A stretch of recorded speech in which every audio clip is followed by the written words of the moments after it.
Mushroom pakoda ഉണ്ടാക്കിയാലോ?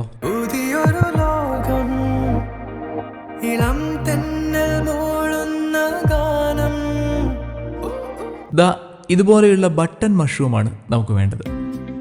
Mushroom എല്ലാം കൂടി ആദ്യം നന്നായി കഴുകിയെടുക്കുക. ടൈം ഉണ്ടെങ്കിൽ നിങ്ങൾ സാധാരണ ചെയ്യുന്ന പോലെ ഉപ്പുവെള്ളത്തിലോ മഞ്ഞപ്പൊടിയിലോ വിനാഗിരിയിലോ ഒക്കെ ഈ മഷ്റൂം കുറച്ച് നേരം മുക്കി വെച്ചിട്ട് കഴുകിയെടുക്കാം. ഇതിനെ നീളത്തിൽ ചെറിയ കഷ്ണങ്ങളാക്കി മുറിച്ചെടുക്കുക. ഇനി ഇത് വറുക്കാൻ വേണ്ട ബാറ്റർ ഉണ്ടാക്കിയെടുക്കാം. അതിനായിട്ട് 1/2 കപ്പ് കടലമാവ്, അരിപ്പൊടി 1/4 cup, 2 table spoon cornflour, 1/4 teaspoon മഞ്ഞൾപ്പൊടി, 3-4 നുള്ള് കായപ്പൊടി, 1/4 ടീസ്പൂൺ ഗരം മസാല, മുളക് പൊടി 1 ടീസ്പൂൺ, ഉപ്പ് ആവശ്യത്തിന്, വെള്ളം കുറേശ്ശെയായി ചേർത്ത് ഇതെല്ലാം കൂടി നന്നായി മിക്സ് ചെയ്തെടുക്കുക.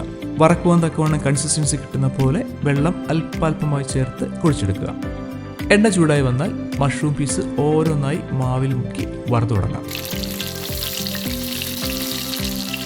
2 വശവും നന്നായി ഫ്രൈ ചെയ്തെടുക്കുക. എണ്ണയിൽ നിന്നും കോരിയെടുത്ത് ചൂടോടെ ഉപയോഗിക്കാം. സംഗതി സിമ്പിൾ അല്ലേ? നല്ല മഷ്റൂം കിട്ടാനും സൂക്ഷിച്ചു വെക്കാനും പാടാണ്. ഫ്രഷ് ആയക്കോട് വാങ്ങിയാൽ പെട്ടെന്ന് തന്നെ ഫ്രിഡ്ജിൽ വെക്കുക. അപ്പോൾ നിങ്ങളൊന്ന് ട്രൈ ചെയ്ത് നോക്ക്. എങ്ങനെയുണ്ടായിരുന്നെന്ന് കമൻറ്റും ചെയ്യാം. വീഡിയോ ഇഷ്ടമായെങ്കിൽ സബ്സ്ക്രൈബും ചെയ്യണേ. നിങ്ങളുടെ ഫ്രണ്ട്സിനും അയച്ചു കൊടുക്കാം.